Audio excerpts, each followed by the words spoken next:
Hi, Joy Horner here, Thoughtful Thursdays. I want to get a bit of this sunset in the background. If you can see it, sun going down over Glastonbury. One of my favourite times of day and one of my favourite sights. So, what are we talking about this week? As usual, unrehearsed and unscripted, and I haven't a clue.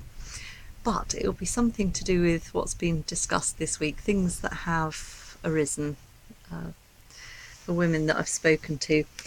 I think it's mainly going to be the power shift, and how it's possible to feel more empowered in your own home than in someone else's. And I think I touched on it last time when we were talking about asking to use the toilet in a friend's house, and yet in your own house you go whenever you like, don't you? And when you go into hospital, you have to ask where the toilets are. You know, can I use the toilet? Where's the toilet? And at home you don't. And it is this real subtle power shift that women feel if they're birthing at home rather than birthing in an institution. You know, and there's nothing wrong with birthing in hospital if that's what you choose to do. But you're on someone else's property and you have to ask permission and perhaps be well behaved because it's someone else's place, it's not your place. At home you can do whatever the hell you want, whenever you want. You can be as rude as you like, you can be as naked as you like, you can be as loud as you like, you know. But yeah. So in the pregnancy group this week we were talking about Waterbirth, and when you would be told to get out of the pool after the birth, or asked to get out of the pool. And of course, you know, people can ask all they want and you can do what the hell you want. Really doesn't matter. But it's good to have a bit of information about, you know, safety and different circumstances when we might ask women to get out of the pool for a variety of reasons. So, you know, the biggest one I think is getting out for monitoring. You know, we can't monitor the baby in the pool. Well, most hospitals have waterproof equipment that can be used in pools. So please ask if they can use the waterproof equipment. Another reason when women are asked to get out of pools is for an internal examination. These can be done in the pool. The midwife has to be quite dexterous depending what position you're in. Yeah, and how long you've been in the pool and whether you've got ruptured membranes and things would all affect this. But you don't have to get out. You don't have to have an internal if you don't want. And one of the classic times for this to happen is when people feel the baby moving down, feel the pressure in the birth canal, and feel they want to poo. You know, there's all this sudden pressure, and it can, to some women, feel like a big poo coming, and that's quite alarming. And should you get out, and your midwife says, oh, but we don't know that you're fully dilated, or fully delighted as I like to call it. You know, you have to get out the pool and have an internal. No, you don't. You know, if you're well and the baby's well, and your midwife will be monitoring this with your permission, yeah, do what the hell you want. You don't have to get out for an internal. You certainly don't need anyone to tell you when you can push and not push. You know, we can tell. You know, experienced midwives can tell if a baby looks like it's coming or it's not. So external signs, everything's sort of bulging a bit.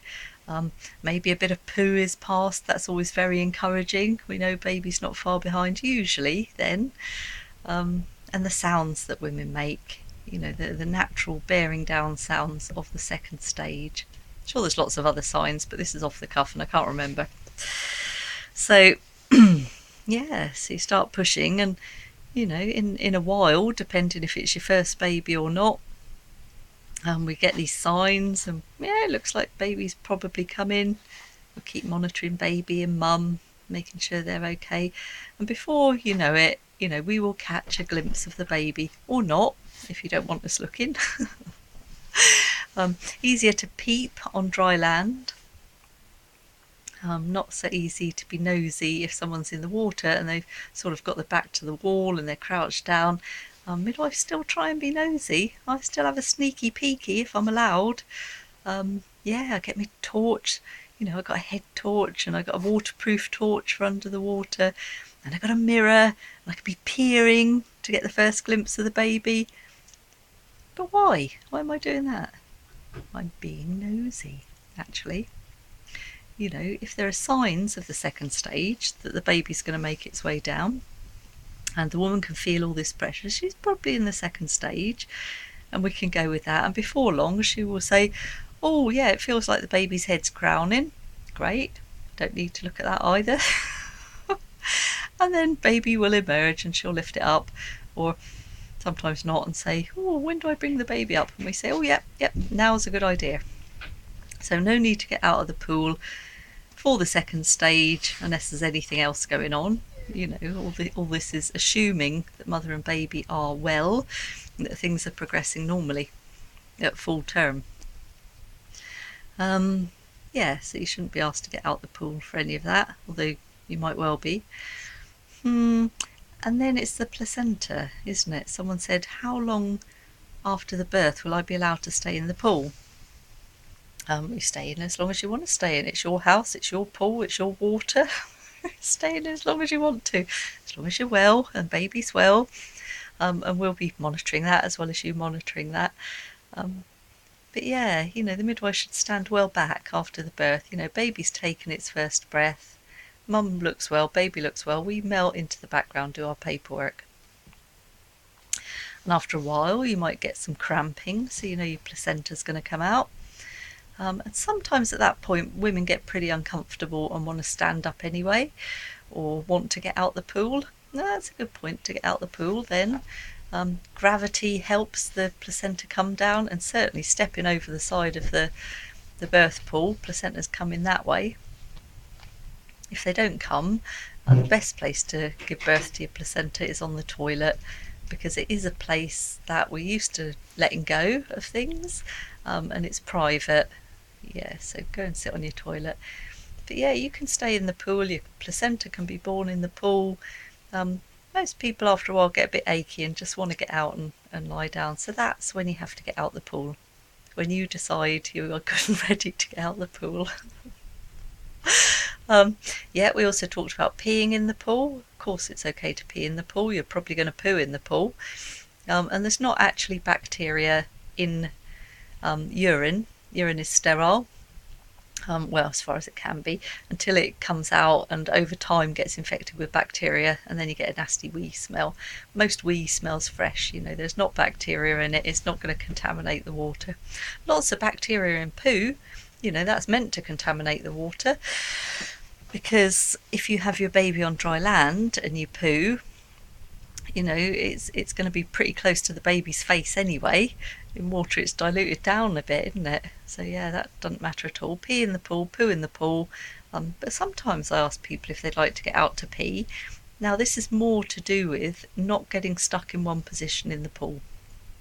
So birth is an intimate dance between the mother and the baby, and the dad if he's there. But the mother and baby have got intimate communication as to how they need to move and work together to get the baby through the pelvis. So yeah, they need to move in whatever way they need to move, and the mum will know that. But in the pool, people can get really, really relaxed and end up in one position for hours and hours and hours and hours. So if sometimes I suggest to people it might be good to get out the pool for a bit or stand up for a bit, again, they don't have to say yes, it's up to them. It's just that they've been in one position for ages, and it might help baby come down a bit if they got out and went to the toilet. Yeah, it's nothing to do with, you know, contaminating the pool or anything. Although it is a really good idea if everyone's quite clean when they go in the pool. Yeah, that's about it really. Have a new liner if you've borrowed a pool, always get a liner for it. Yeah, that's about it actually. I think that's the end of my broadcast. I managed to keep just under 10 minutes. take care, and more pearls of wisdom next week. Don't know where they come from. Okay, take care everyone. Bye.